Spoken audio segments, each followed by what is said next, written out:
as well. So well done to Fran Neal and all the team. We've just got Dean Harrison then going through Balacrane. He's getting himself ready to start Glen Helen and come through. This is going to give us a good idea, Mark, as to just what the conditions are like now. We've got them through past the grandstand. We know there's some damp patches. We know the wind is strong, but we're going to get a good idea, aren't we, on this lap, just how the conditions are based on the lap times. Yep. The first lap by Michael Dunlop was not, it wasn't record setting, but also over 125 mile an hour, pace. So this second lap now, wow, we just watched Michael coming out of the Balacrane traffic light. He's got his head down. He's using all the road, and they're definitely going to know where they're going a little better than the last, especially with the wetness under the trees and the different slime that sometimes gathers under the trees. They're going to know what they've got to expect this lap. Number 17, Paul Jordan, up the 12th position. Ian Hutchinson, number 4 and 13th in the top 14. The leaders will be at Glen Helen very, very shortly. Number 13, Michael Sweeney. Oh, what a battle on the road. McGuinness, Hutchinson, Davy Todd, and Michael Hutchie at the front of it, I think 4-1. Hutchie was there as well. McGuinness, I couldn't see. There's 4 riders all bunched together. Here's Peter Hickman, in fact, it is at the front of it. Davy Todd's going to do 2 in 1. Davy Todd into Balacrane has just made 2 passes in 1, past John McGuinness and past Ian Hutchinson. Man, that was awesome. That's like one of the harder breaking sections of the whole track, and he used his short circuit experience to zap two really good legends there. What was the opening to Glen Helen? 4:32, did you say it was? So about 10 seconds off, so about on pace at the moment. Dean Harrison, Michael Dunlop's through there now. That lead has extended. 11.4, it was 9 and a bit, wasn't it, here? So he's pulled another 2 seconds as Michael on the Yamaha ahead of Dean on the Kawasaki, but wait for Hickman. But what a move by Hickman. It's not Donington Park, it's Balacrane, and he's done it. Incredible. Peter Hickman and Davy Todd, they're using every inch of their short circuit experience, that's for sure. So then Dunlop and Harrison are through Glen Helen. The gap was 11.4. James Hillier's just flashed through. He's 24.9 seconds down on Dean Harrison as we wait for the rest to come through. Yeah, 11.453 from Dunlop to Harrison. Hillier 24.9. That'll be the triumph just here in the background going through. So Hickman's there now. The lead is extended. He's put 1.3 in it from the grandstand to Glen Helen as Michael Dunlop. It's 1.876. Yeah, Davy Todd then 13.4 seconds down on Dean Harrison. He's lost a bit of time there trying to get through on Hutchinson and John McGuinness, Mark. Yeah, that's exactly what I was thinking, is he had to get through like 3 or 4 riders right there in a group, and still 1.8 seconds. That's something he can make back up. Hickey just looked to be adjusting something there. Maybe the thumb brake on the back, possibly, Mark. Do they have them on these 600s? Yeah, I'm not sure if that's legal. It probably is. It might have been a clutch lever. It might have been anything. Anything could have just backed off a little bit. So the lead at Glen Helen on the last lap, don't forget, it's 1.876 Michael Dunlop has over number 10 Peter Hickman. It's 9.5 back to 2 Harrison, and it's 13.4 back to Todd, 1.9 back to Coward, 4.6 back to Connor in 6th, the number 11 machine, and number 5 James Hillier in 7th currently. Yeah, that's pretty good going for Connor Cummins then in 6th place. James Hillier at the moment 4.9 down on Cummins in 7th, but we've still got a few runners still to come through Glen Helen. Over at the grandstand, Herbertson was in 8th behind Hillier. Lee Johnston, of course, was 9th, but he's retired, so Mike Brown will inherit 9th place. James Hind will be in 10th, just behind those guys at the grandstand as well. If we go a little further down, Paul Jordan, Ian Hutchinson, Rob Hodson, who was 6th in the Super Twins the other day, and it's Sweeney, Evans, Neve and De Koppel. De Koppel very, very happy before I spoke to him at the start of the race. Always smiling, always happy, and he's a pretty good 600 rider on the roads, the international roads in Europe as well. Yeah, it's good always. I think it's just great to see some European additions into this. Pierre-Yves Bian, I think in future years to come, we're going to see him knocking on the door, top 10s recently. John Hogan is with Lee Johnston, who sadly had to retire at the end of lap 1. Down to you, John. Yeah, I'm just down in the back of the paddock with Lee. Lee, mate, you look absolutely gutted. What happened out there? Yeah, been struggling with my eyes all week, and I thought we got some different drops and stuff yesterday, so I felt a little bit better this morning. But yeah, like 5 miles in, I knew straight away that I couldn't see again properly. So it's absolutely heartbreaking, to be honest. You put all this effort in, and you feel like you've let people down by not doing your job. So yeah, it's hard to swallow, if I'm honest. Well, like all you guys at the front have said, sometimes you just know that there are other days and other races to come back here and go again. So it sounds like we've done the right thing.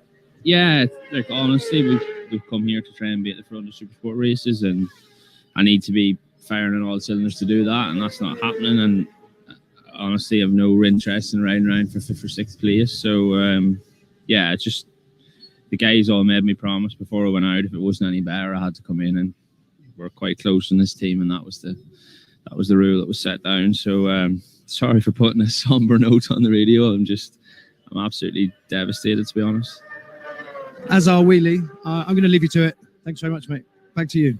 Yeah, devastating for Lee Johnston. Bad news through Balaf Bridge. We'll get on to more about Lee in just a moment. But Michael Dunlop has gone through Balaf. He's 12.3 seconds up on Dean Harrison, and he's inside lap record pace as well, Michael Dunlop. Michael Dunlop then is now 1.3 seconds up on Peter Hickman. So from Glen Helen to Balaf, he's actually made up half a second as Peter Hickman. So this race is back on again, Mark Miller. Yeah, and they're of course going to be going over the mountain the last. Let's remember, this is the last lap. It's only the second one, but this is for the money. This is for the win, and I think it's going to come. Peter Hickman's going to have to dig so deep, but Michael's in a good place, and he does not give these things up easy. Looking at that lap time for Hickey as well. Hickey's actually under the old lap record as well. 7:32, 7:32, 7:32, 4:29 for Hickey, 7:31, 6:04 for Michael Dunlop. Hickman has taken half a second back on Dunlop again from Glen Helen to Balaf. Is this the Hickman charge? Well, you never know. Are we going to see the fastest ever lap again here in Supersport at the TT? Through Balaf then, Michael Dunlop 1.3 seconds up on number 10, Peter Hickman. Number 2, Dean Harrison at the moment is in a pretty comfortable third, 10.9 seconds down on Hickman, but 15.7 up on Davey Todd. Then it's Coward in 5th. He's 2 seconds behind Davey Todd. Connor Cummins in 6th. 5 seconds behind Jamie Coward. What are we seeing here on the replays of Peter Hickman, Mark? Just showed Peter Hickman over the jump there, and he's like the most massive error I've seen all weekend on these monitors. So it's now all on. Is it going to be Michael Dunlop? Is it going to be Peter Hickman on this final lap of Monster Energy Supersport Race 2? Still waiting for Dominic Irvison to slot in as well, and also Mike Brown as you go through Balaf on our screens. But Michael Dunlop will be making his way through the Sulby Speed Trap any second now.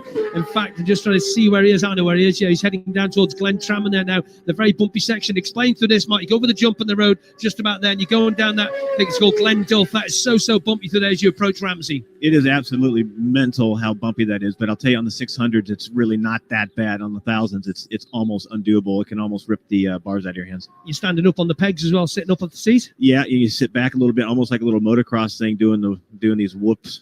Doing these whoops, I like that. And Michael Dunlop hasn't improved on his speed trap time this time. It's still 171.71. That's probably one of the fastest speed trap times through there on a 600, I would say. We'll have to check that. Yeah, I'd have said so. I would have said so. We're now going to get, I've just got eyes on James Hine at this particular moment in time. Dean Harrison is through Ramsey. So then Dean will be coming around the Ramsey hairpin in a moment. Remember, on this final lap, it's just going to be key now to see what the gap is between Michael Dunlop and Peter Hickman before they make their way onto the mountain, Mark.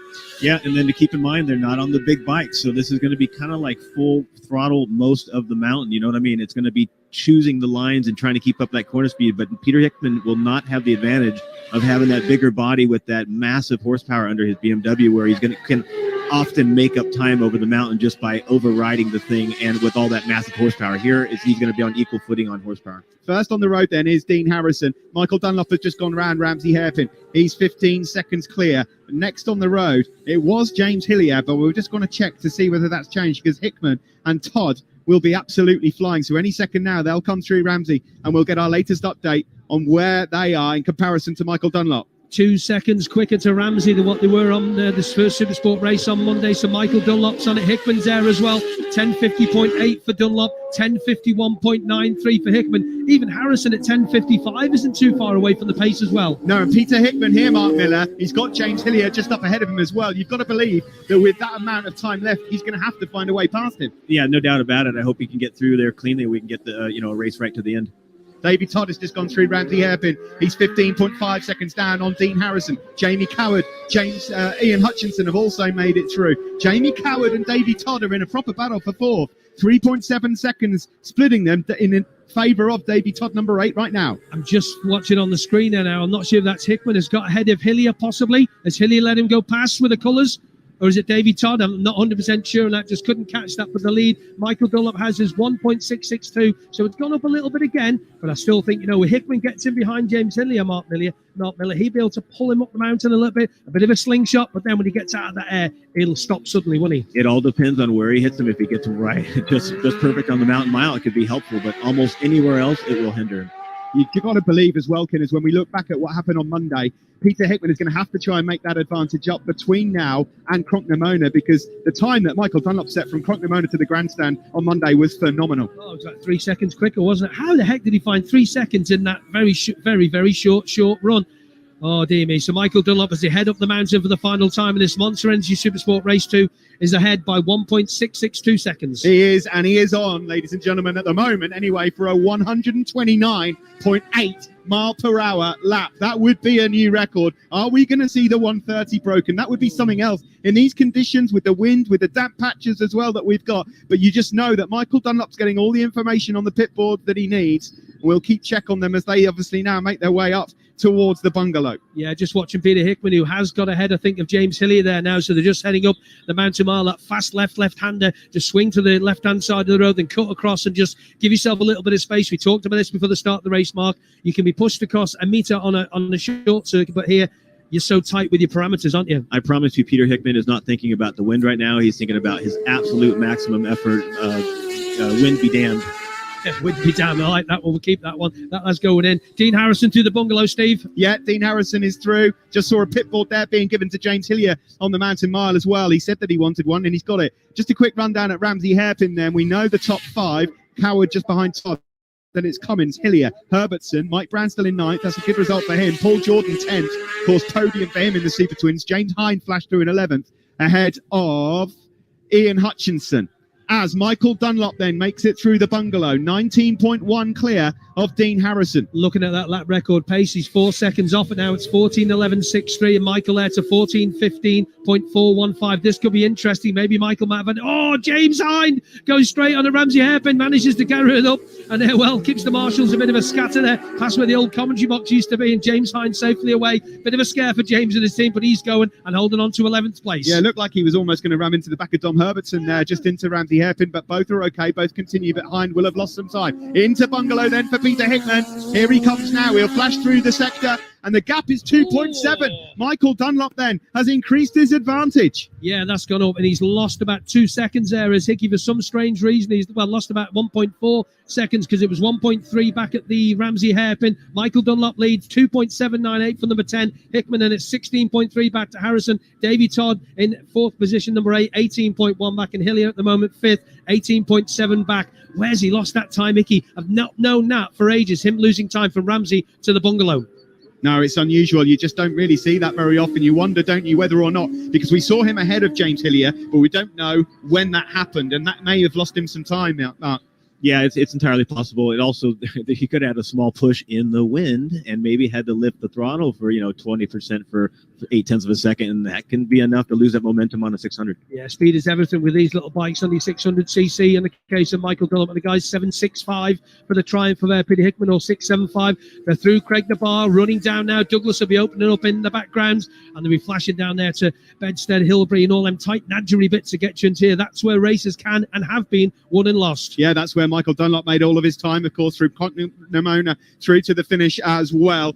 Kinners is going to get downstairs now, ready for this, and we're going to call these guys home shortly. They've still got to come through Cronknamona as yet. Michael Dunlop then, through Cronknamona already is Dean Harrison. I can tell you that at the moment, all going well for Dean Harrison on his Dow Racing Kawasaki. He will cross the line and take 3rd place as it stands. But of course, we'll then just have to wait for the likes of Michael Dunlop and Peter Hickman, who will be next on the road as well to cross the line as well. This is going to be exciting. Through the bungalow, then, we've only had 9 riders thus far. Davey Todd's in 4th, 18.1 down on Harrison. Coward is 6.5 down on Davey Todd. Connor Cummins is in 6th. Michael Dunlop is through Cronknamona now as well. He's 21.3 up on Dean Harrison. I suspect that Dean Harrison is going to cross the line at about the same time as Peter Hickman flashes through Cronknamona. But we will now wait and listen for that Dow Racing Kawasaki making its way onto the home straight. He's not far away now to come through. I'm keeping my eye on that Cronknamona sector as well for the gap between Michael Dunlop and Peter Hickman. It was 2.7 seconds. Last time out, here's Dean Harrison. He comes across the line. It looks like Dean's got 3rd. It looks like he's got 3rd.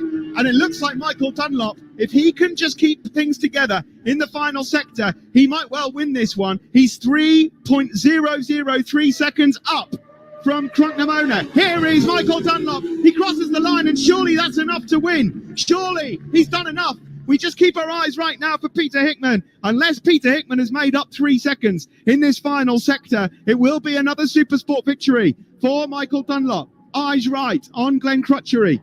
We wait now for number 10. Peter Hickman was on the brink of 5 in a week. He's won 3 out of 4 so far on his Triumph 765 speed triple. He's had an absolutely brilliant week, and this is a big step forward, it has to be said, in Supersport results for Peter Hickman. We're just waiting for him now with bated breath. Still no sign. It's looking like this is going to be the win for Dunlop. Here's Peter Hickman. He crosses the line, and Hickman does take second. It is Michael Dunlop, your winner of the Monster Energy Supersport TT Race 2.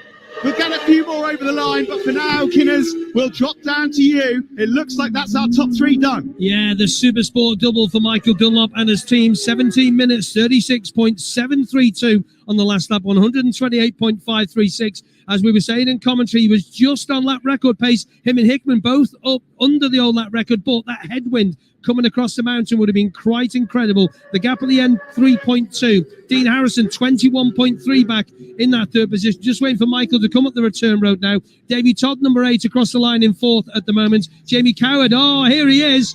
Wowee.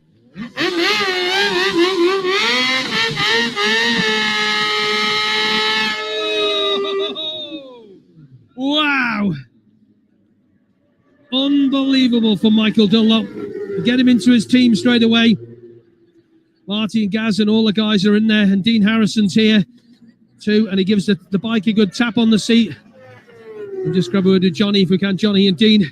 Dino, not to be today. Explain to us, first of all, how bad was that coming up the mountain mile? Where was the worst bit for this win today? Well done, by the way. Cheers, thank you. Yeah, no, the wind was quite bad at the end of the mountain mile, to be honest. You had a bit of a crosswind, but to be fair, because you knew which way the wind, well done, mate.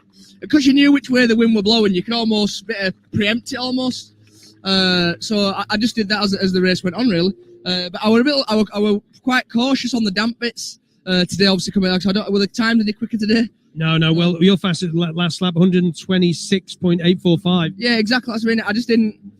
I was cautious on the wet bits because I'd rather be too cautious than not cautious enough, if that makes sense. But no, good. I can't complain. Does it set you up for later? Okay, a bit more confidence. Yeah, no, exactly. Well, now we've seen the track now, haven't we? So we know exactly what the track's going to be like. And after the Sidecar race, the track's only going to get better as the day goes on. And you've got information from your dad coming back as well. Yeah, exactly. No, so we can't complain. Yeah. Well done, Dean. Cheers, thank you. Thank you very much to Dean Harrison with that 3rd place. And Michael Dunlop just getting the camera work there. Just think he's just going to go and do Cameron first off, I think. We'll grab a word with Hickey if we can. Kaz and the team are here. And sorry, Pete, you and Michael on that last lap going into Ramsey were both under that record pace. But Dino's just said that wind, the top of the mountain mile, is just picking you up. Yeah, unbelievable, really. Really, really strong headwind going up the mountain mile and stuff. The bikes are really struggling. I'm trying to get my big frame tucked in as much as possible, but the aero on the Triumph isn't the best, to be quite honest. It's not quite as good as the Yam and the Cowie, but especially with me sat on it. But I did my absolute best. We improved from Monday to now. The bike's a little bit better. We made a small change, but to be honest, the bike's been pretty good all the way along. It's all been really down to getting my head into gear and riding the little bike. It's development for this as well, isn't it? This new machine that you didn't get a chance to try, really. Northwest example, but we won't go into that. Yeah. I've not ridden it much. I've only ridden it here. Last time I rode a 600 was the Ulster Grand Prix in 2019. So, a little bit on the back foot with it, but we're not too far away. What was the final gap in the end? 3.2. It was all like you were up. Yeah, he was up half a second, then you were up a third of a second. It was 1/8 of a second. It was like the twin race the other day. Yeah, close. So we managed to pull a lot on the mountain then looking at that. But yeah, strangely, he got a lot from Ramsey to the bungalow. A lot. He got about two and a bit seconds. Cheers, mate. Thank you. Yeah. Who knows? He's got more experience than I have on the little bikes around here, so maybe he's just finding places, a few places to keep the throttle wider open than what I'm doing. I don't know, or maybe the wind doesn't help us a lot. But either way, we've had a great race, 2 races really on the K2 Trooper Triumph, built by my own company, PHR Performance. So it's really nice to. These are the first bikes really this is the first bike that we've built as a company and brought to the Ironman TT. No testing whatsoever. 2 podiums, 2nd and 3rd. Can't complain too much. 128.20 last lap. Yeah, nice. Yeah, fast.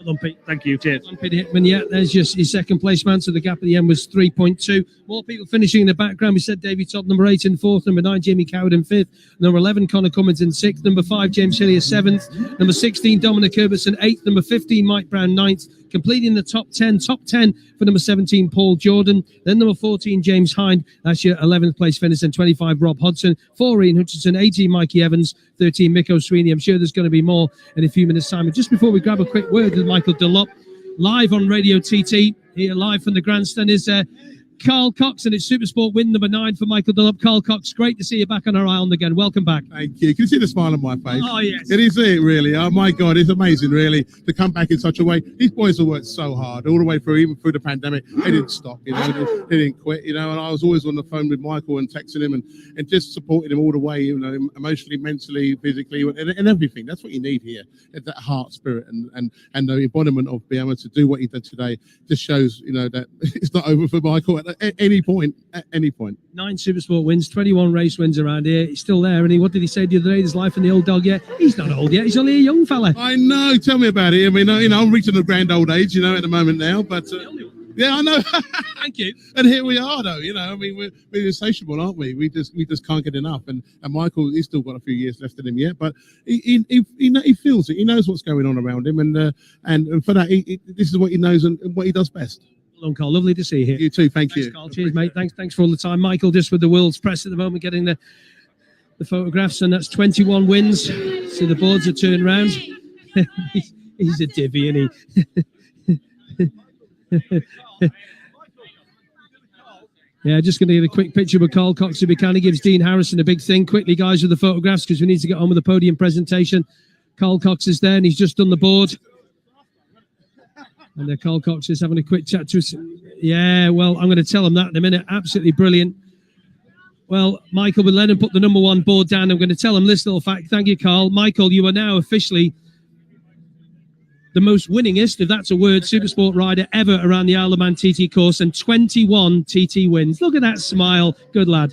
It's been a hard week now, I must say. It's been tight going, but I've always said when the job's right, I'm right. So Pete's obviously on his form this week, and to beat Peter in his 600, he's riding fierce well. So yeah, I'm happy with that one. You were under lap record pace going through Ramsey on the last lap. That wind really affect you going over the mountain? I'm surprised. I seen it. My dash was only about 6-7 seconds down, which I'm really surprised with, because I knew Pete's bike had been better with the pull compared to mine, just because of the way the engines are. But my wee doll kept going, and I just read a bit harder, and really happy with that one. Going to enjoy this, aren't you? Oh, without a doubt. Well done, Michael. Thank you, boss. Well done, Michael Dunlop. There's your top 3 in the Monster Energy Supersport race. Steve, we'll hand it back to you to tidy things up, and we'll get up for the podium. Yeah, thanks very much, Kinners. Unbelievable, really, isn't it? Just 2 away now in terms of TT wins from John McGuinness. An improvement in Supersport as well. I'm sure Davy Todd is a lot happier today than he was on Monday after the Supersport race. 4th place for Davy Todd, his best in Supersport. Down to you, Beth. Place, Davy Todd. How was that out there? Yeah, it was pretty windy, to be honest, out there. Took a lap or so to get used to conditions. Maybe I was a little bit too steady on the first lap, but now 4th place, I'm pretty chuffed for that. More showing what the bike and the team's capable of, rather than where we were in the first race. So yeah, pleased with that result. It's cool to finish just off the podium, which is a shame, but it leads us in nicely to the senior this afternoon. Describe what it's like out there on the mountain course, especially. Windy, really windy. No, it's pretty constant. So like, it's not too much in the way of gusts and stuff like that. So you can sort of know what to expect after a lap. But yeah, some corners you go into and stop really quickly. Some corners you turn really well. Some corners the bike doesn't want to turn at all. So it's a weird thing, especially up on top of the mountain. But yeah, you learn it. It's the same for everybody, and you just have to go a bit steadier maybe out there. Thanks so much, and well done, Davey. Great result. Connor, could I just grab a super quick word with you? You're used to the wind round here, aren't you? Yeah, I'm used to being a local and all the rest of it. It was a steady result, that. It's not my strongest class, but bike was lovely. Can't say any more than that. 6th place, I mean, a great finish. And we were talking a little bit before about what it's like for somebody who's quite tall on those bikes. I mean, how much of an issue does that pose? I'm in the wind a bit, but I'm wrapped around the bike as best I possibly can. Perhaps it's against me, maybe not. I don't know, but well, we've got the senior to go for. I wish you all the best for that. Thank you so much, Conor. And I'll just grab a super quick word, if I can, with Clive Padgett. Clive, proud of you boys there? Oh, I think we got to chuffed to bits. 2 top 6 finishers. Most people would, coming here, wow, yeah, awesome. I can't be happier with the boys, the whole team. I know we keep praising the team, but fantastic bunch of mates, and let's keep pushing. Thank you so much. Thank you very much to Beth, to the Padgetts guys as well. Let's give you a quick rundown then of the results as we know, because there's still some riders coming past us here in the grandstand. Before we hand back down for the podium ceremony, Michael Dunlop wins then, 3.2 seconds clear of Peter Hickman. In turn, Peter was 21.3 seconds ahead of Dean Harrison, who finished third. It was Davey Todd in fourth. Jamie Coward finished in fifth ahead of Connor Cummins. James Hillier was seventh. Dominic Herbertson was in eighth. Mike Brown, excellent performance from him in ninth. They had a Paul Jordan in 10th. James Hind on his debut TT 11th in his Supersport ahead of Rob Hodson and Hutchie. Michael Evans was 14th. Michael Sweeney was in 15th. Craig Neve crossed the line in 16th ahead of Nathan Harrison, 17th. And 18th, we've got John McGuinness, 19th McCormack, 20th Joe Locklin. Let's go down now to Beth, who's with Dominic Herbertson. Dom, how was that out there? You ever seen Father Ted? The bit with Graham Norton in, and they're all raving in a caravan on a hillside, and the thing's rocking from back to forth. That's how windy it is out there. Graham Norton is in a caravan, bouncing around somewhere. That's how bad it is out there. But no, to be fair, it's dry. It's absolutely good to go. It's windy, lives up to its corner. It's windy corner, but it's actually pushing on the gearing. So it's like everyone's just going down, shifting gears where they shouldn't be. But the big bike shouldn't be a problem. But let's say, mind you, it was coming in absolutely miserable. I felt like I was pulling into Middlesbrough. It was that cloudy and miserable. But no, it's let's just hope the weather plays ball for us all and we get a 4-lap senior. 8th place, though. Good result. Yeah, I'm stuck at that number 8 at the moment. You know what I mean? I'm begging for a number 7. So if we could go around and have a word with the lads and just give us a little gift before I go, that'll be grand. But no, hey, top 10s all round. I can't grumble at that, can I? Lovely to talk to you and good luck for this afternoon. Cheers, thank you. Thank you very much. Yeah, when you consider some of the records that are being broken here, of course, Michael Dunlop, a couple of wins away from John McGuinness's 23 total. That could have been so different had he finished Super Twins the other day. In terms of podiums, Dean Harrison and Peter Hickman move up to 19 outright. That now lifts them up to 8th in the all-time list, along with Mike Halewood, Steve Hislop, Philip McCallan and Tony Rutter, and they've still got plenty more years left in them, of course. Michael Dunlop is charging towards Bruce Anstey in terms of podiums at the TT, so records are continuing to tumble. But Mark Miller, just a quick word from you on Michael Dunlop. He's shown this week, if anybody was doubting whether or not Michael Dunlop had it in him, he's put all of that to bed immediately. Yeah, he's come here to ride the little bikes better than anybody else, and was in it to win it for the Super Twins as well. Yeah, fantastic stuff then. Thank you, Mark. Well, we heard from Rennie Skaysbrook. Mark himself spoke to him just before the start. Let's find out how that was for him. Down to you, Beth. Well, Rennie is just talking to the TV crews at the moment, so we'll just grab a quick word with him in just a second. But Parc Fermé full up here. We've got all the bikes that come into the centre. It's great to see the activity in here after it goes so quiet during the race. But lots of people talking about those windy conditions. We can see the trees on Glen Crutchery Road just moving there. Rennie, would it be okay to grab a quick word with you? You've experienced a windy Isle of Man now today. Yeah, very windy Isle of Man. But it's all part of it. We had a bit of wind in practice, but yeah, nothing like that. That was pretty wild. What was the trickiest part for you? Definitely Hayward Heights and Windy Corner. It's named correctly. But yeah, I went into Hayward Heights, the right kink at the top, and it almost lifted the wheel off the ground. And when the thing's pinged in 6th gear, it's an interesting feeling. But it was great. It was a bit sketchy actually over the Crosby jump on the second lap. I was so focused on trying to get I can't remember the guy's name, but go on now, Black R6 over there. I was trying to get him. I could just see him, and I actually forgot to back off over the jump, so I'd hit the jump at full noise on full throttle, and it got a little squirrely over the jump, but it was it was all right. It probably looked worse than it felt, but I bet it looked quite spectacular, actually. yeah, maybe, yeah, to the right people, but no, it was. I'm glad I got through the end, came out safely. Bike's all in one piece. I'm in one piece. It's time to relax now. Absolutely. Well done, Rennie. Thank you so much for talking to us. My pleasure. Thank you. Yeah, well done to Rennie Skaysbrook. Then he was 44th in Supersport race on Monday. At the moment, he's registered as 37th. So he's had a good week in general. And you think, Mark, it nearly all went wrong at the start of last week as well, qualifying week. He didn't get out, did he, for his original newcomers lap? And eventually he's managed to see it home. And now he's done with his first ever TT. Yeah, it seems like a long time ago that we were all kind of going, "Oh no, what happened, dude? What's wrong with your bike?" He's like, they've got it all apart on the starting grid. But yeah, he's done the journey. He's got the T-shirt now, and he can safely say he's done this, and hopefully we'll see him back. Of course, when you look at the schedule, it's changed this week. Supersport race isn't obviously scheduled to be on Senior TT race day, but in many ways, these guys going out to take a good look at the course on a 600s maybe gives them a bit of a bonus. They know what to expect, maybe if conditions stay the same for the Senior later. Yeah, there's no question about it. And, it's a bonus for them physically not to have to do 4 on the big one coming up. But I think a lot of us would like to see 6 because it's just such a demanding thing. But yeah, I think a couple extra laps on the 600 is going to get them warmed up, and they're going to get acclimated to this wind a little bit. They'll know what's under the trees, and they'll be flat out for 4 laps on the big one coming up. It's time for the podium presentation. Down to you, Chris Kinley. Yeah, just a reminder, Michael Rutt is just heading out on circuit on that KTM. So if anybody gets any video footage of Michael, have a little look on social media, and sure John Hogan will give us the details on that in a little while. So Michael Rutt heading round. Ladies and gentlemen, this is the podium presentation for Monster Energy Supersport Race 2. And to present the awards, Hayden Rawson, the VP of Monster Europe, thank you very much for popping up onto the podium, guys. Give Monster a big round of applause again for sponsoring the Isle of Man TT races fueled by Monster Energy. And of course, we will be getting the Classic Tourist Trophy up on the podium in a few minutes' time. Ladies and gentlemen, in third place for the quickest lap on lap 3 on the Kawasaki, number 2 of 126.845, Dean Harrison.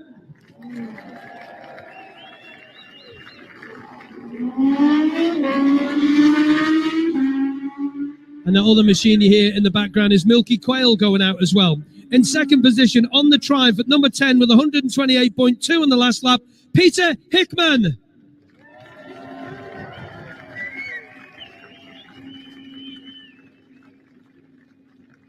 And Peter gets his handshake from the Monster Energy guys.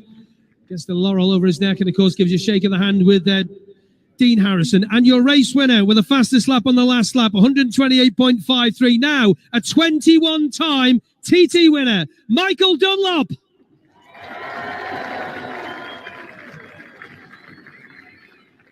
And, of course, has now become the most winningest, if that is a word. If not, I've made it up, Supersport rider in Isle of Man TT history. So great stuff for Michael up on that podium again for the final time. He gets his hand now on the Classic TT Trophy. Michael Dunlop. And now the anthem.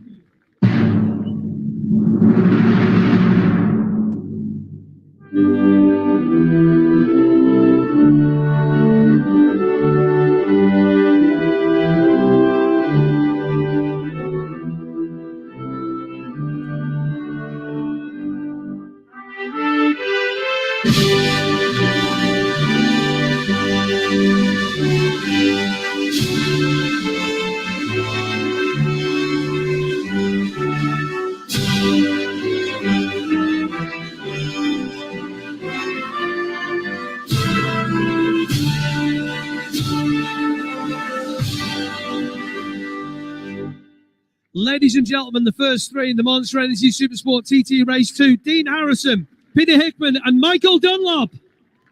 And thanks once again to Hayden and the Monster Energy girls up there. Steve, back to you. Thank you very much, Kinners. Fantastic race as ever then. Congratulations to Michael Dunlop, the winner here in the Monster Energy Supersport Race 2. Don't forget, we've still got more action coming up for you later on. Next up, we will have the freewheeling.media Sidecar Race Lap 2, and then it's the big one, the Senior TT coming up later. These guys are about to spray the bubbly once they eventually get the tops off. Here we go, the celebrations from the top 3. That's your Supersport. We will be back on air just after 12 for the build-up of the Sidecars. Enjoy the highlights.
We've just changed the oil. That was all. That's the only change. Give it a good check over and yeah, get out and have a 2-lap run round. And we were chatting the other day after the first race. That motor you've taken out of a bone stock road legal bike to go into this outfit. Yeah, a good friend of ours, Rob Roo, CBG Contractors, you'll see on the side of my bike. He bought an 890R from Road and Track Motorcycles, probably a year ago. And we're in the process of turning it into a race bike to do club racing at Derby. And he just said, if you need the engine, Dave, just take the engine out. So halfway through the week, when we had a couple of little issues with overheating, I detonated a cylinder through the overheating, which damaged the bore, and we couldn't get new crankcases in time. So we took his engine, threw it in, and yeah, finished the race. What about that? Well, I'll just call you the sled god around here. You must have more laps in an outfit than anyone else around here. What does wind do to your mindset when you're approaching a race like this? Well, it's nowhere near as bad as it is on the solos, but it does affect us. It'll probably struggle to pull the top gear on a few places on the course, but other than that, it should be okay. Yeah. Perfect. Dave, we're going to leave you to get ready. Thanks very much. Chris, back to you. Yeah, thank you, John, and Dave Molyneux as well. Get the photograph taken. Don't worry about me. Don't put me in any photographs. You'll just scare the children away. No, don't do that. Going to grab a word with Greggy if we can. Greg Lambert on the number 19 bike. I've just been speaking to Carl Cox over there. He was very happy with Michael taking the win. What about you, Greg Lambert? Good afternoon. I'm pleased for Carl that he's got a win with Michael, and congratulations to him. And I've just seen Carl, so it's nice to have a word with him again. And my daughter's just turned up. Is this your daughter? Wow, blimmin' out of town. Remember you're little. Hey, what a surprise. Right, yeah. In the sun and the wind on the Isle of Man. You've got sunglasses. What's he doing wearing sunglasses at his age? Because there's tears coming out my eyes. Oh, it is your 30th as well. Let's talk about the race. Let's get your eyes on the race. She's here to keep you happy. She'll be cheering you on like I'm sure a lot of fans will. You're not going to miss you. Been a tough TT for everybody, but Greg, another start and another go down Glen Crutchy Road for you. That's it. It's a shame we didn't bring the first one home. We had a chain snap. It was a brand new engine. It's cut it in half, it has. So I'm on a bog standard engine today. So I'm just going to try and bring it home for everybody that's ever supported me. And this means an awful lot to me. Go on, get back to your family. Thanks, Greg. Good lad. That's good to see. Yeah, just even the clock at the course. Beth, I know you're going to speak to someone in a second saying about the conditions out there as well. They're going to look out for the strong winds, especially on these outfits. It's going to be tough. Beth, over to you. Yeah, it's sorry, Chris. It's me. It's not Beth. I know Beth hasn't changed her voice. It is definitely me. Right, so I'm here with Pete Found. I thought I'd come and have a chat with my brother, like just before he set off down Glen Crutchy Road. So, Pete, how do you feel about today, like with the 2-lap dash again? Yeah, if I'm honest, mate, I didn't hear the word of that. I just stuck my earplugs in. Say that again, bro. So I said, how do you feel about today's race for your 2-lap dash here? Yeah, it's going to be intense again, isn't it? The same as last one. So it's just about trying to get out fast and smooth again, straight from the off, head down, and see how we go. I think that's always the hardest bit, is like when you're setting off from here, is to go 100% straight away with the unknown, with the wind, with your fuel loads, with new tyres, and are you ready for this? Yeah, 100%. Yeah. We know what we're getting, because we just it's the same format as the first race, so it's a 2-lap dash. So we've softened the suspension a little bit more, which we can afford to do now. We're not running the heavy fuel load, so hopefully that'll just help us on the last lap. When it starts getting a bit lively. So yeah, hopefully we're gonna get out fast and smooth this time with no calamities. So yeah. Well, I'll be slightly biased in the commentary box, but I'll be cheering for you, Pete. So good luck. Nothing less. Cheers, mate. Have a good one. Cheers. Thank you, Lee Crawford. Scott Hardy here, number 12. Disappointment in the first run. And Lee, a lot of planning coming into this. How are you doing? Yeah, it's been a bit of a rough journey. Welcome to the TT, and it's just 12:30 confirmed start. Welcome to the TT. Tony will tell you all about this. This place, it's the best thing since sliced bread, and all of a sudden something simple happens to put you out of a race, and then something. It's the Isle of Man. Yeah, I keep getting told it's not a holiday, so every day I'm reminded of that. But I'm happy with what we've done. We've had minimum laps, so we'll just keep trying to do what we can do and stay in our comfort zone, and we'll go from there. I'm happy with what we've done on that the first lap of the first race and our first sector to Glen Helen. I know we can go quicker, but it's not about that for us. So we'll stay in our comfort zone. There's many more years to come here. Are you one of those riders that study sector times all the time? You stat man. Yeah, well, the girls, I don't know, they've been doing stuff with laptop. times, and I keep going back and working out theoretical bests, and I just have to keep it to myself, otherwise they'll think I'm getting complacent. So Good luck. thank you, man. Thanks, cheers. Thank you very much. Lee Crawford, Scott Hardy over 12. Tim Reeves is with Alan. With me, actually. Oh. Sorry, Alan and I keep doing this, but never mind. Tim, hoping for a better day, obviously, than the other day. How's it feeling right now? Yeah, it can't get any worse, really. We've had a bit of a disaster, but yeah, it seems all right. We had a brand new engine failed in the little run round we had, and yeah, we're back with the reliable engine that seemed to be okay during practice week, and yeah, we'll just try our best and see what result it can bring us, and hopefully everyone's safe, and yeah, we can all go and have a beer tonight. Windy out there, though. How's that going to affect things for you? Yeah, obviously we're just gonna have to be careful, like they said, with the jumps and the open gates, etc. But yeah, we're a bit lower than the solo bike, so we should be all right. I hope you have a great one. Thank you so much for talking to us. Thank you very much. Thanks, Beth. Yeah, going to word with Gary Bryan if we can. 5th place in the first run. Gaz, nice to see you. What concerns you about the win today? Nothing, knowing you. Nothing ever flusters you. Well, I've just listened to him then, and I ain't a clue where he means. So It's out there. yeah, I'll just get my head down, and just get ready on the mountain a bit. You like a lot of riders that don't know any of the names of any of the corners apart from Quarter Bridge, Governor's Bridge, or something like that. Yeah, I know the main ones, and I do them all. I know where I'm going. I don't know the names of them all. And every time he puts a board out, I had to shout somebody over. Where's that? Yeah, where's that? Are you one of these guys? Just mentioned Lee Crawford there, and he was saying about he was looking at sector time stuff. He's obviously a newcomer here. After all your experience here, do you still look at sector times and stuff and try and work out where we losing, gaining? Yeah, we do a bit like to Glen Helen. You know how well the bike should be going. So you know you're going out through the bends, but it's all flat. So if you're slower than the year before, for instance, you can start looking at the bike. If that sector's up, you know there's nothing wrong with your bike. It's you or the suspension on the dodgy bits. Anyway, good luck for today, Phil, as well. Right? Yeah, not bad, mate. Thank you. You? Well, good in the dog park this morning. Yeah. Don't tell people we've been dogging, Chris. Yeah, we should be careful now. You get into trouble. Happy with the first race the other day? Oh, Yeah. That's gusty, isn't it? This. Yeah, I was really happy. Gary drove really well. Just kept pushing. It was it was a good result, to be honest. Yeah, we're happy. Yeah, really happy. Let you get ready. Cheers. Thanks very much. There you go. They're 3 minutes to go to the start of the three-wheeling media sidecar race, and Conrad Harrison's here. The young lad taking a camera shot of him, better not get in the way of that, or I'll get in bother. The deep drone that you can hear there is, of course, the KTM of Dave Molyneux, so Gary Bryan, and of course Philip Hyde. They were 5th the other day. Lewis Blackstock and Patrick Rosney didn't get a finish, so they maybe go to Pat if I can, because Lewis has gone in. And Pat, a bit of a disappointment the other day.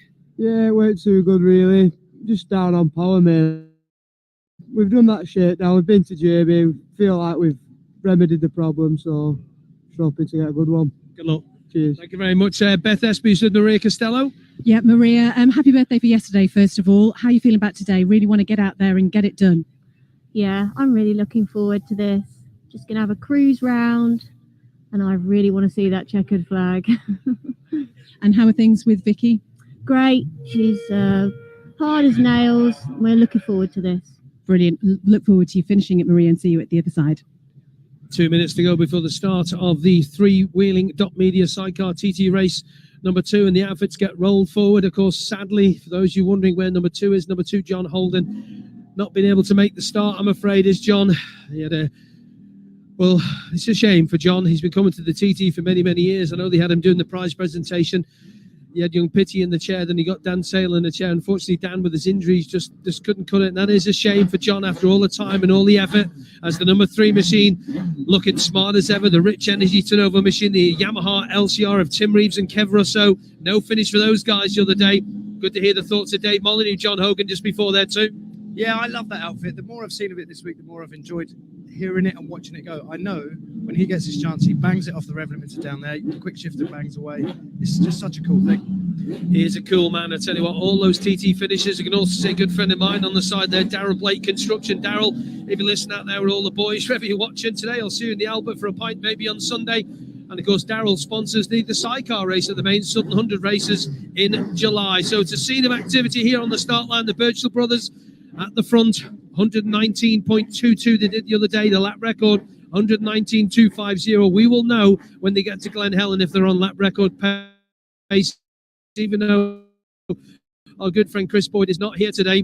He is giving us updates on the times, and now there's 30 seconds to go before Sidecar race number 2. The three-wheeling.media Sidecar TT race 2 is ready to go any second now. I cannot wait for this. The Birchalls, don't forget, I've got a clear track ahead of them, and there's no number 2. So Tim Reeves will then have a little bit of no traffic to get past before he can try and tag on the back of the number 1 outfit. That is the 10-second board goes. The starter man is conversely to the other side of the solos is on the right-hand shoulder this time. 3, 2, 1, and away we go.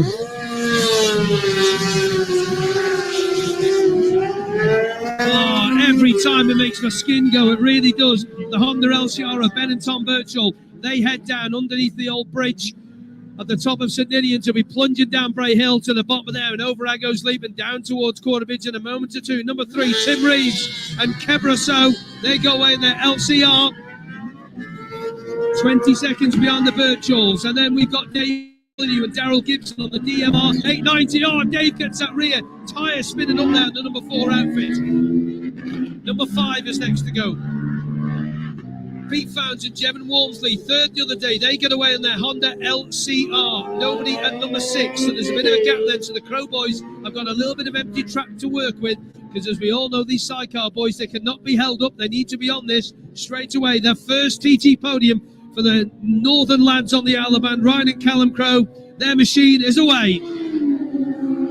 That blue Haven Homes outfit blasts through the wind and cuts through the wind, which is very, very gusty, looking at those flags on top of the TT grandstand. Lewis Blackstock, Patrick Rosny, number 8, they get away. Disappointment for them the other day. Number 9 is next, 6th place in race 1 for Conrad Harrison and Andrew Winkle, and their Bellas Honda heads down Bray Hill once again. Number 10 should be next. We just spoke to him before. 5th place in race 1, Gary Bryan and Philip Hyde. They're on their Baker Honda. Tony Baker was there giving them a bit of a help and advice before they went out on the line. Steve and Matty Ramsden, good at Scarborough, those two lads. Honda LCR, they're at number 11, and they're multicoloured, yellow, orange, white, and all sorts of colours. Heads down with that rear wheel, sneaking as he fight for grip. Here's 12, Lee Crawford. Listen to this. Scott Hardy gets off the back of the outfit. The rear wheel has got the grip, and he goes. Number 14 is next. Estelle LeBlanc and Clement Kerr, they go on their Suzuki SGR outfit. A little bit of a gap, though, their colour scheme that they've always had. The Optimark Racing, the stars all along the side there. The number 14 outfit of Estelle is away down Ray Hill. Harry Payne of the Yamaha LCR there at number 15 went so well in practice. If you hope for more of the same, disappointment in race 1. 16 is next. Good to see Wayne Lockie and Matt Boston. They have a heck of a TT practice and TT race week so far. Let's hope number 16 outfit with that new rear tyre spinning away can get themselves back here safely to the end of this 2-lap dash. 17 Paul Leclerc and Fournier on the Honda LCR. They go away. Number 18 is next. Gary Gibson and Tom Christie. We just spoke to them before. 7th place for Gary the other day. And Tom, really, really happy to be here on the Isle of Man. A quite emotional Greg Lambert on his 30th year at the TT. Ben McBride in the chair. Ben said he didn't want to have a chat with us. He doesn't do radio. That's fine by me. It's on the LCR. He's away. Number 20, Robbie Hancock and Sean Parker. They are on the Suzuki Shelbourne outfit. And their blue and white outfit, they head away. That rear tyre, you can just hear that in the background as they're scrabbling for the grip. They've been gone in this race for now 3 minutes and 20 seconds. Next outfit away should be number 20. What have we got there? Oh, it should be number 22, I think it is. Yeah, it is 22. Gordon Shan and Frank Clays. They're next, and they go away. 23 is next after them. John and James Saunders. Gordon Shan and Frank Clays, by the way. 9th the other day. The Honda Shelbourne of John and James Saunders is going to be next. And they leave. Additional non-starter will be number 25, by the way. Craig Melvin and Stewie Christian have got problems with that KTM, and they haven't managed to sort those problems out. We're about 4 minutes into the race. We'll go to Steve in a second as number 27, Mike Russell and Freddie Labiez. They come through. The leaders are through Ballacrane. Steve Day's waiting for them at Glen Helen. Yeah, thanks very much. Tim Reeves just through Gorsalee as well. Number 3 on that gold and black outfit. Just right now through Gorsalee on the approach now. to Balacrane as well. We're waiting for the Birchells to come through Glen Helen to flash up on the first sector. And so that will be up very, very soon. And then we'll wait to see how Fans and Walmsley have got away. Really nice to see number 16 outfit of Wayne Lockie and Matthew Rostron getting off. Of course, they missed the race last week. They were having problems, and we're hoping that they'd get out for their shakedown lap a couple of days ago and then get into the race. So we're looking at some live replays here of Pete Fans and Chevin Walmsley over Aggo's Leap. Wobbling around there, but they're all through. Nice and easy. Just going to get now this update then for you. And they'll be coming through Glen Helen shortly. We could just get eyes on Blackstock as well. Lewis Blackstock and Patrick Rosny coming through right now. And we will get them up. It is Ben and Tom Birchall that have come through then. They are leading, as you would expect. They're 4 minutes 52.9 through sector 1. And now we're just going to wait for Tim Reeves and Ben Birchall, of course, as we mentioned. No number 2, John Holden, Jason Pitt originally, then Dan Sale. That didn't work out for them, but Ben and Tom Birchall are through Glen Helen. They're the first through there. Reeves and Rousseau will be through shortly. They've had so many problems over the past week or so. I can just see on our screens that Pete Fans and Chevin Walmsley look like they are closing up already on Dave Molyneux. So it is. Oh, yeah, you can see already then through the first sector at Glen Helen. Pete Fans and Chevin Walmsley. Good start for them. Only 7/10 down on the Birchells through Glen Helen. Dave Molyneux then goes into third place, 9.5 seconds down with his passenger Darrell Gibson. Reeves and Rousseau with 6.8 down. They slot into fourth. They're the first 4. Here come on the screen. We can just see Pete Fans and Chevin Walmsley looking to make a move already on Dave Molyneux. And moving over to the side there and allowing them through. Here comes Pete Fans and Chevin Walmsley. A really, really good first sector. Yeah, this is fantastic to see off Pete Fans here. We saw this in race 2 where Pete's going to hit traffic.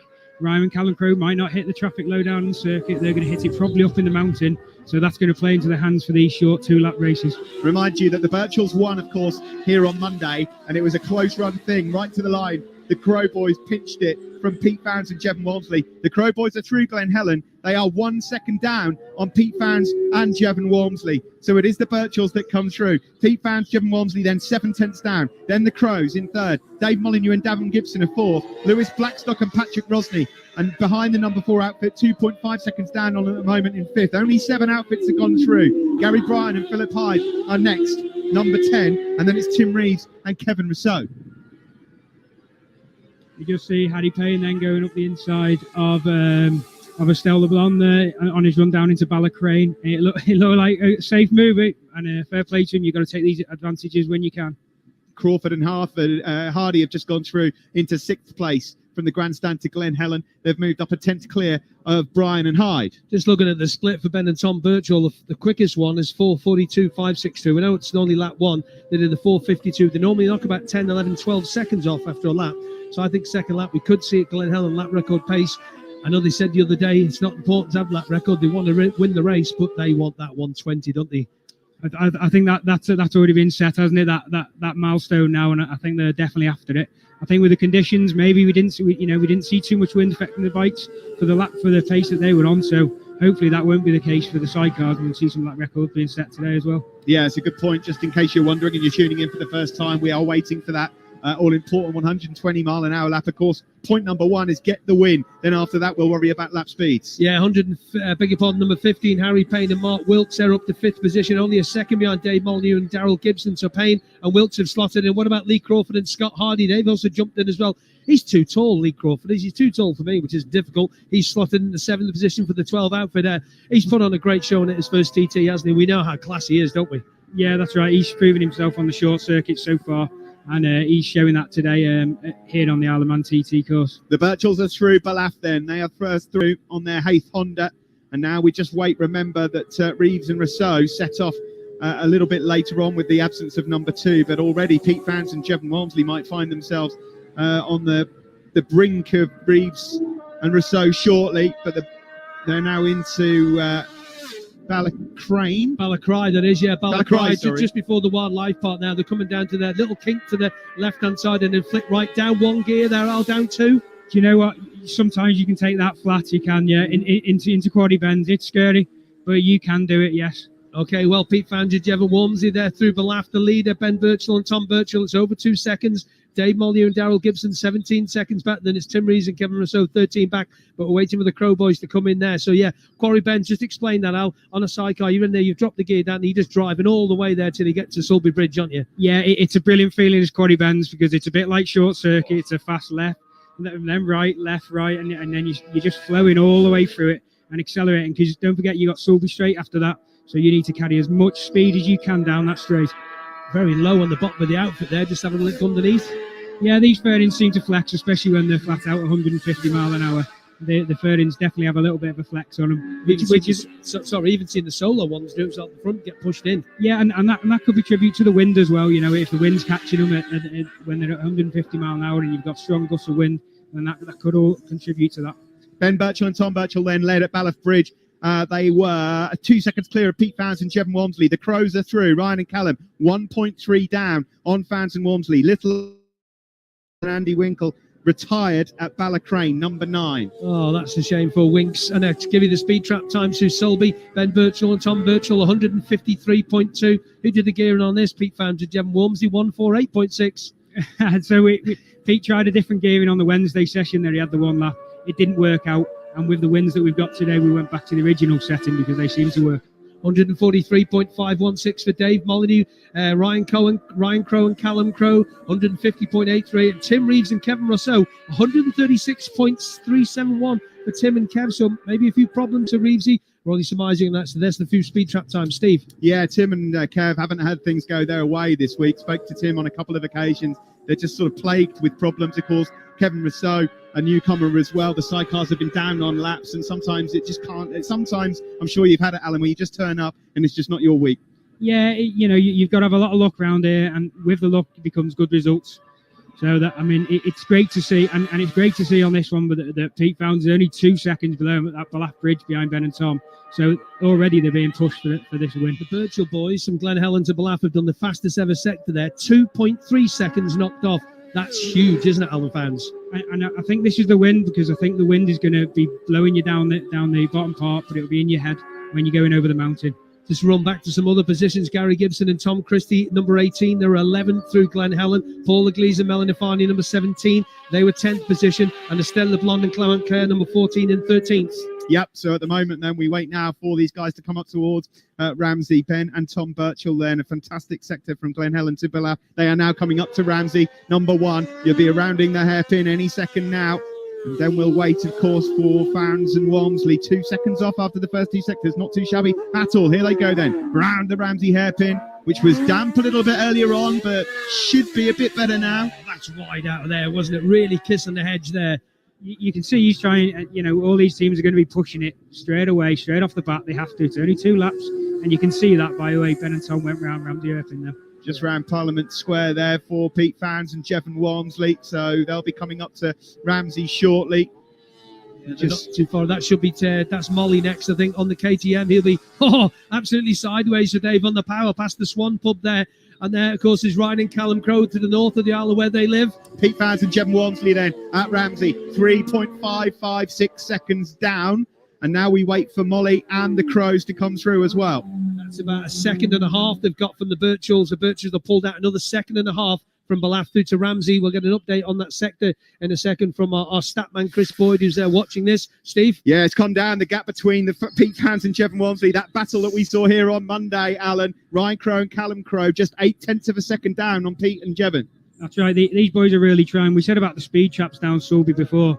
I think Ben and Tom and Ryan Callum, we're just seeing an epic slow motion over Ballacry, I think it was, jump there.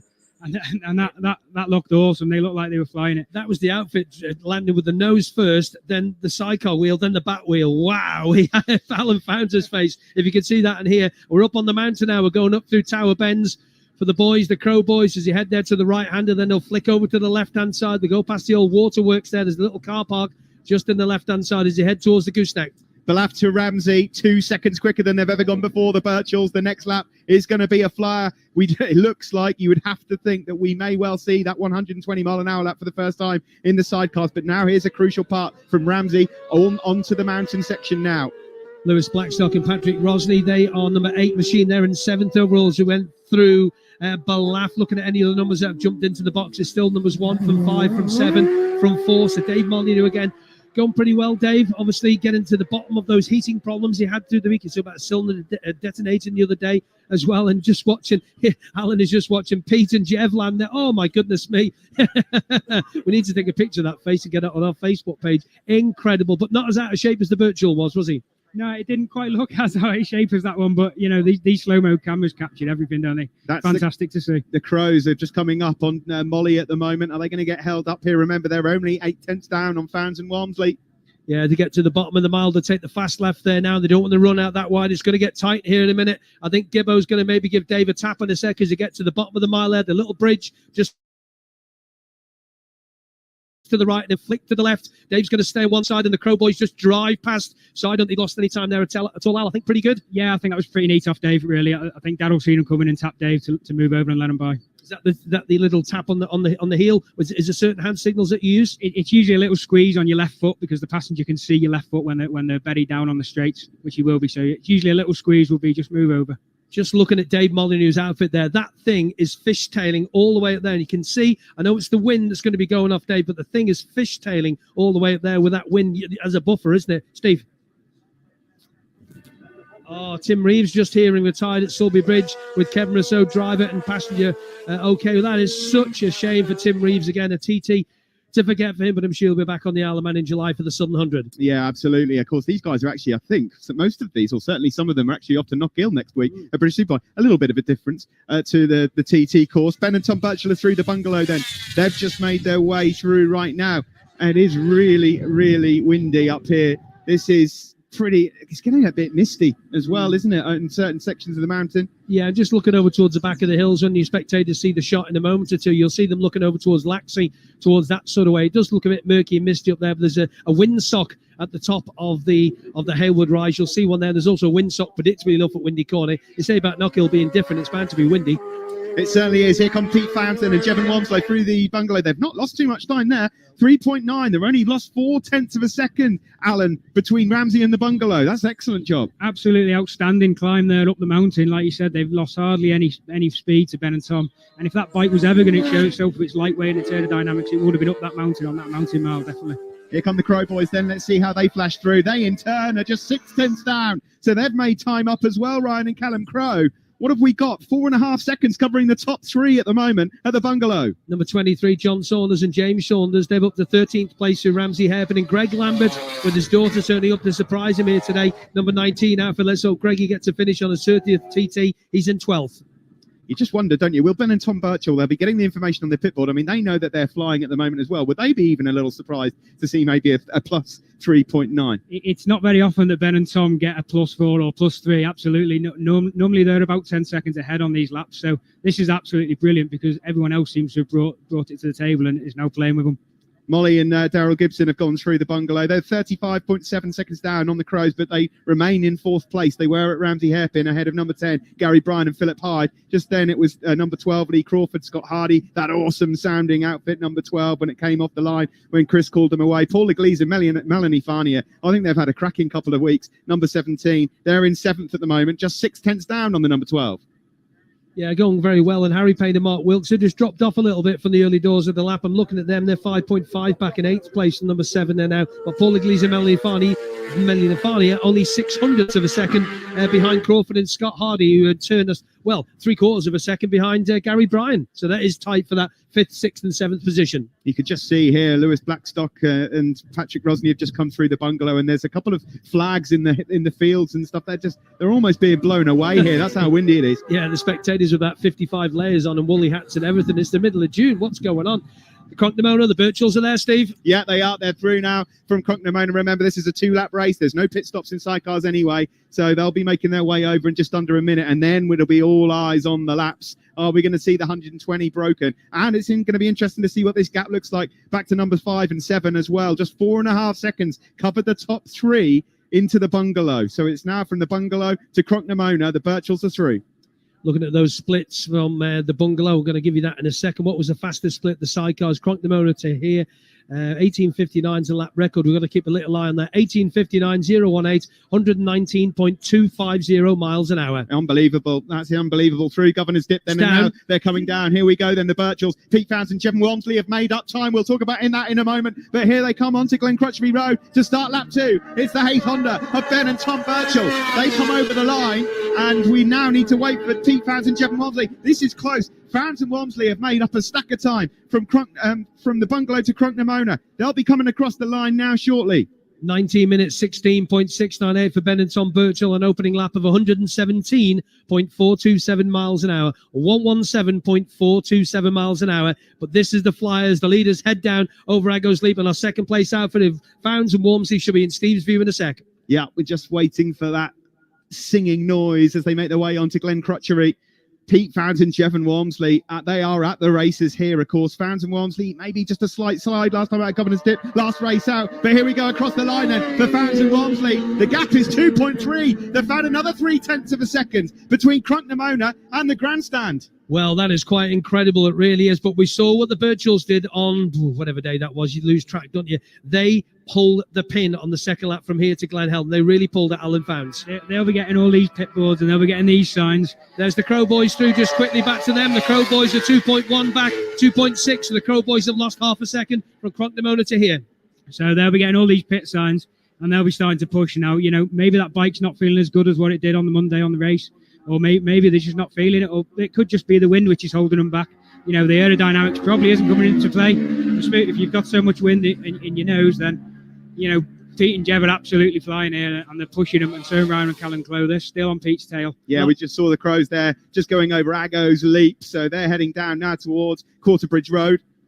19 minutes, 19.012 for Pete Fownes and Jevon Walmsley, 117.193. The Crow Boys, number 7, 19 minutes, 21.676. You see the leathers of Tom Birchall fluttering in the wind on the cameras there. 116.92 for Ryan and Callum. Dave Molyneux, Daryl Gibson, 20 minutes, 09.118, 112.336. The Birchalls lead through the grandstand at the end of lap 1, 2.3 seconds. Molly's through Quarterbridge at the moment. In terms of the confidence that perhaps Pete took from the result on Monday, did you feel like yourself? I mean, you're his brother. You speak to him every single day. How was he feeling after that?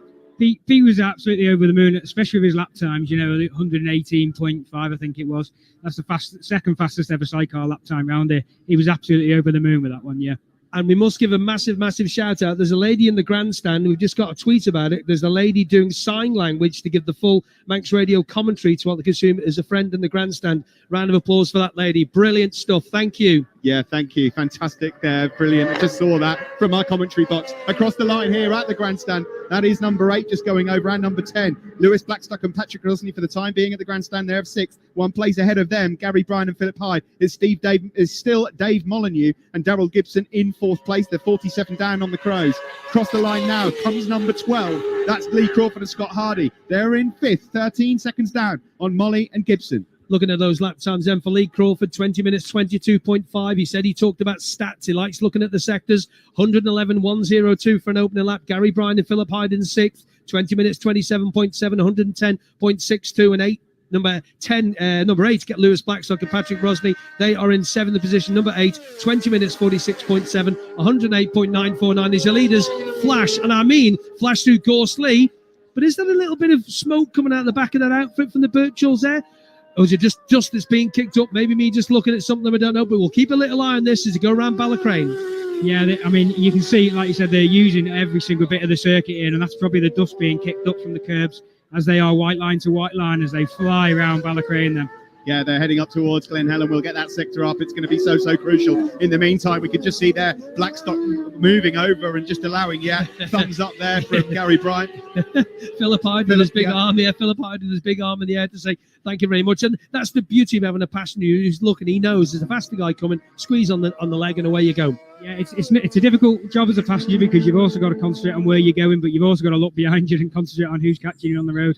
Fownes and Walmsley are around Gorsaley then. They're on the approach now to Ballacrane themselves, and any second now the Birchalls are going to flash through Glen Helen, and we'll get a check up to see how they're doing in terms of their current lap time.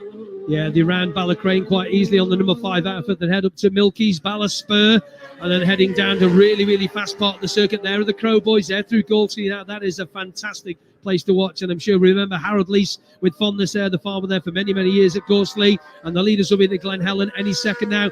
Getting the news of some more retirements coming on. The Birchells are now through Glen Helen on the last lap, Steve. Steve Ramsden and Matthew Ramsden are just making their way into pit lane now, unfortunately, as a retirement. You can just see them underneath us, red and yellow, number 11, they're out. The Birchells are through Glen Helen. Yeah, 4:41, 4:11. That is under the lap record, 800ths of a second. We'll call it that, under the lap record for the Birchells on the second lap. Let's see how Pete Fownes and Jevon Walmsley get on then. They came across the line here at the grandstand, 2.3 seconds down.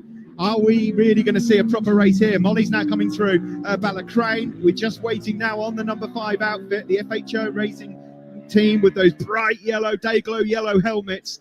We could well have a race on here. This could be crucial.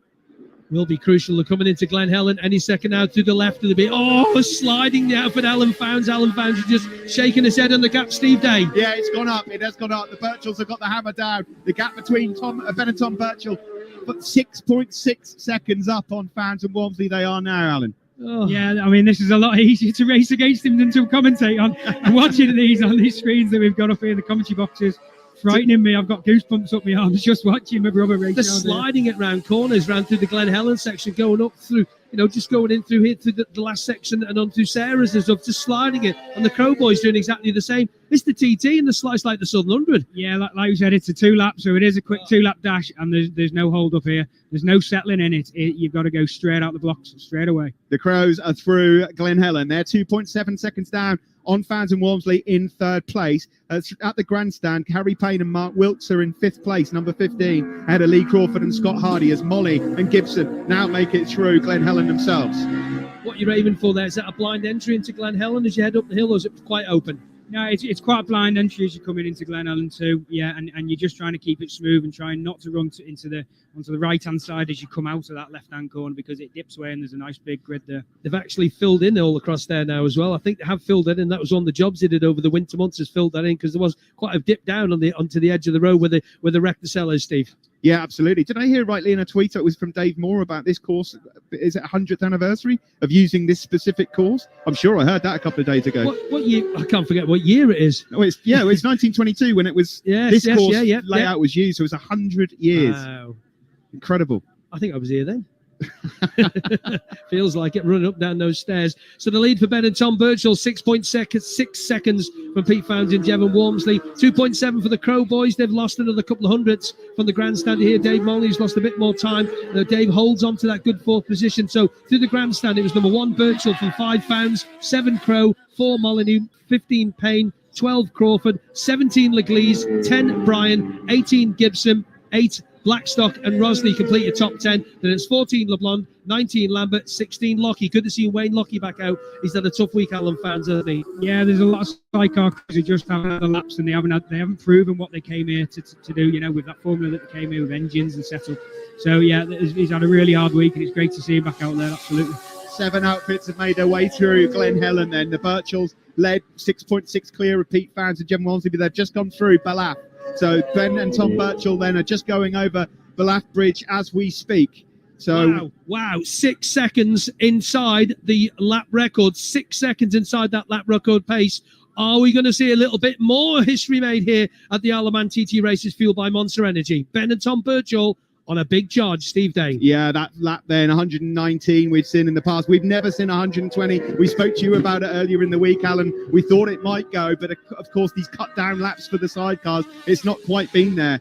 Where do you think the mountain is going to be the key point with all of that wind at the moment for this to keep them going? Yeah, well, we saw it on lap 1, didn't we, where they were under lap record pace all the way up to Ramsey, and then they seemed to lose a bit as they came over the mountain. So we'll wait and see what that wind's doing up on that mountain. Whoa!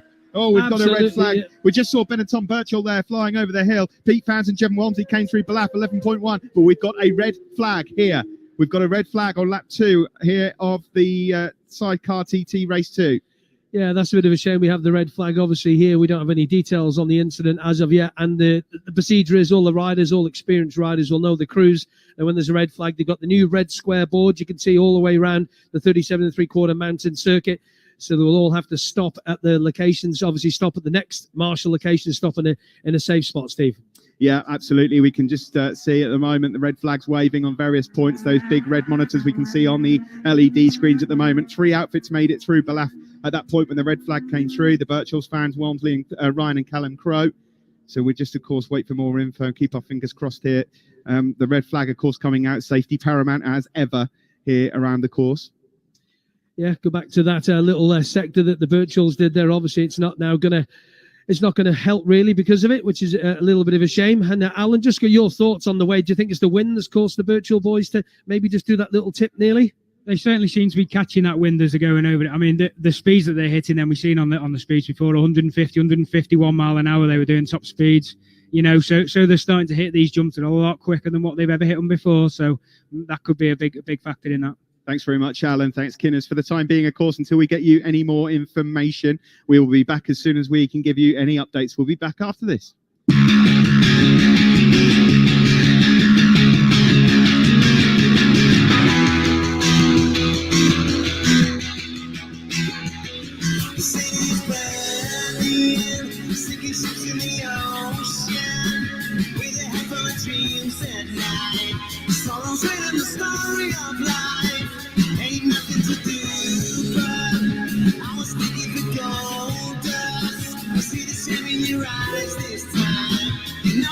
It's cold inside.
moment where a red flag brought a halt to the three-wheeling.media sidecar TT race on lap 2. No further updates at this precise moment in time, but we just thought we'd come back to you. As soon as we hear anything, we'll be back to give you the latest updates. Back to you, Chris.